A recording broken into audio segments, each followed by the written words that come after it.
Interview Ben, take one. Hey guys, welcome to the show, Talks About Life. Today I have Ben Begley with us, the actor. Yes. Thank you very much for being here. Thanks for having me. I'm excited to be here. So, first question. Yeah, shoot. I'm gonna get where ready. were you born and where are you from? I was born in Akron, Ohio, and I'm from Akron. I grew up there. I went to college at Ohio University, studied theater there. And I was there till I was about 22 and then moved out to California right after college. But yeah, I went to a theater performing arts high school as well. Do you want to know some interesting factoids about that or anything? Sure. There's something, so interesting thing, I know I'm just jumping in before we even get too set up. I used to have crippling stage fright back in the day. And I was picked on a bunch in middle school and leading up to high school and things like that. And I always wanted to be an actor, but I auditioned for the play Barefoot in the Park, and I got Delivery Man, who, if anybody out there's read Barefoot in the Park, it's just one line off stage. He goes, "Lord and Taylor," like that's the story he's from, and then he walks up the steps and he's out of breath, and then he leaves, and that's it. But a week before the performance, the guy who plays the telephone repairman, which was actually a much more a funnier part that he's in the beginning of Act 1 and Act 2, he just bailed. And so they put me into that, and I was terrified, but I did it, and I'll never forget the first performance. When I went out there for the second act, my friends started cheering, and then it was like a ripple effect in the audience, and everybody started cheering, and it felt like a 90s sitcom when like Kramer would show up again, and they're like, "Yeah!" And from that moment forward, the stage fright just kind of went away. So it was crazy. It was completely bizarre. But that was a tangent that you weren't even expecting or asking. So No, that's great. that just came out of nowhere. So, is that how you got into acting? That was my first actual, unless you count the third grade play, The Christmas Box, which was about how kids wanted a Christmas the cardboard box instead of their toys. And I played the superhero Mirror Man. And my line was, "I'm superhero Mirror Man, I crush my foes and help you tan." And my costume was a aluminum foil, but by the time we did the production, it didn't look like a mirror anymore. It just looked like cracked and broken foil.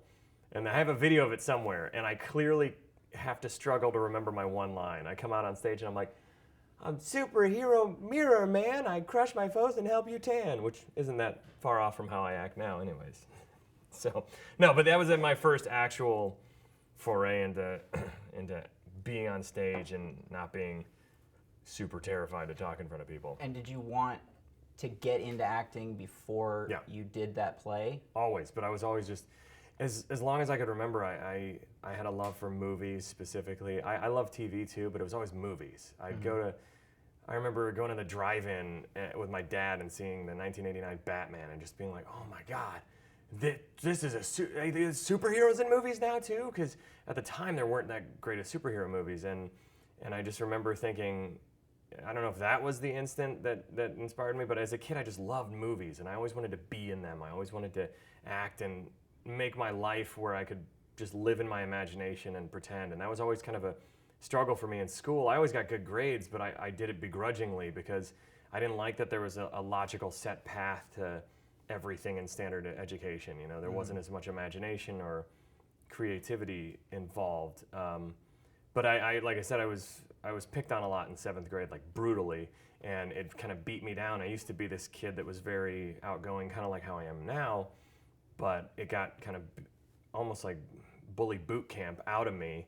Smothered. And yeah, I became a shell of who I was, and it got to the point where if they were saying we're going to do a presentation in class, I would get up there and shake. I was so nervous. I'd get sick to my stomach. I would beg my parents not to make me go to school on that day.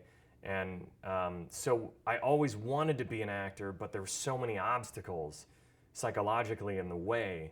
And then it was crazy how that is the defining moment for me, is in that moment. I remember just feeling like it almost just washed away.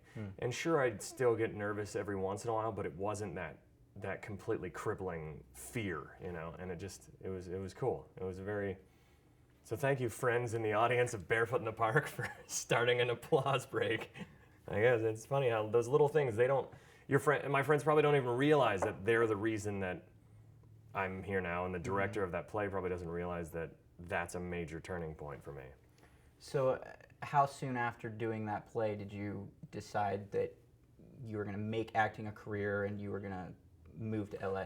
I mean, that was the turning point, and then I started auditioning for more plays, and it was pretty quickly that I started getting more lead roles or supporting roles in the plays, and musical theater I did a lot in high school too, and so it was a pretty quick progression to getting over my fear. And I think the very next thing I did was, what was it, Carousel? No. Yeah, Carousel. Jigger Cragen in Carousel, who's like the crook. He's like, because I could grow a beard in high school, which was a rare thing in my school, so I always got like the criminal or the old man. I played Pyotr Nikolaevich Sorin in Anton Chekhov's The Seagull in my junior year of high school, which The Seagull is too dense for most adult people, let alone somebody who's, whatever, I was 17 at the time, 16, 17 at the time. But I always knew I wanted to go to California. I knew that movies were still my goal. I love theater and all that, but I always knew California was my goal.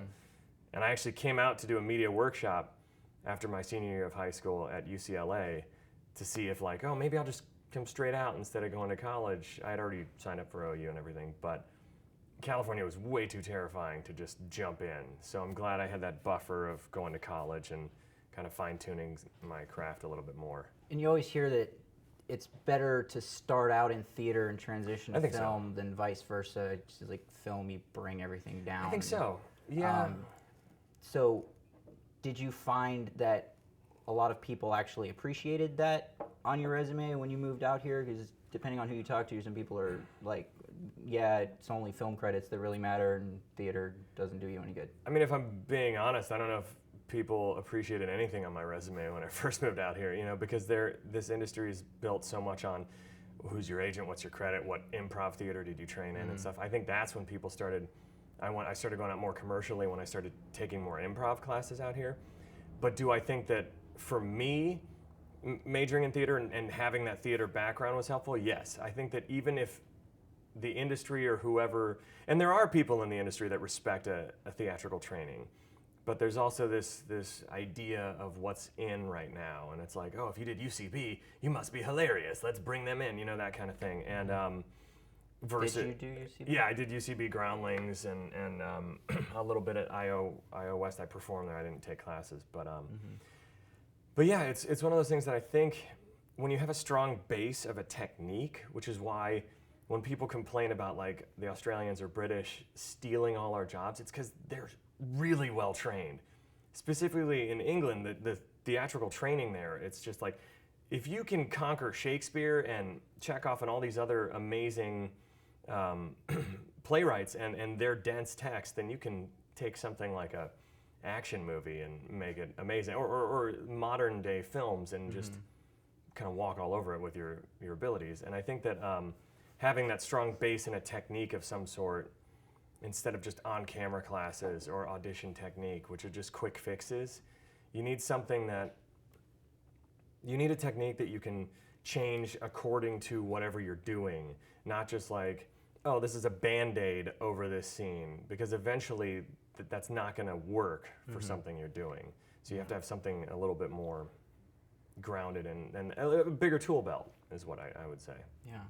So you moved out to LA, and did you kind of have the goal of mostly doing comedy, or like was it more broad?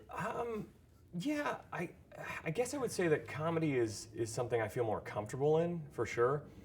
I feel more like that. I gravitate towards that because it's my comfort zone. It's easier for me. It's not so drama. I do occasionally, but it definitely requires a little bit more digging, which sometimes the comedian in me does. Because I think also, not to go back on a tangent, but I think a buddy of mine mentioned, he justified comedians in a really funny way, where it's like, and this is kind of how I became more of the comedic sensibilities of myself, where they came from, is that in high school, the only way girls would talk to me is if I made them laugh, and the only way bullies wouldn't pick on me anymore is if I made the joke first. So in a way, my defense mechanisms built myself as a comedic actor, but also put up walls for myself as a dramatic actor. So now in my adult life, I've been working on breaking down some of those comedic walls I've built so I can be more vulnerable in dramatic stuff, but while still maintaining the comedic timing that I honed over the years of now as a defense mechanism. So, but I do think if I had a preference to do one thing or the other right at this moment, comedy, I just like making people laugh, and I like going to set and having fun and trying to make the other person break, or keeping everything lively, and just, plus the world is depressing enough. It's like, I love all these heavy Oscar nominated films and things like that, but good Lord, every once in a while you just want something a little lighter. And so, Have you seen Room? That's actually one of my favorite movies of the year, but it's dark. It is dark. Yeah. It's I've rough. seen it twice. After I got done with that and Beast of No Nation, it's like those two movies are brilliant, but I'm like, So for me, I love challenging myself with drama, but I will always fall back on doing comedy and things like that because I enjoy that. Yeah. I enjoy that a lot.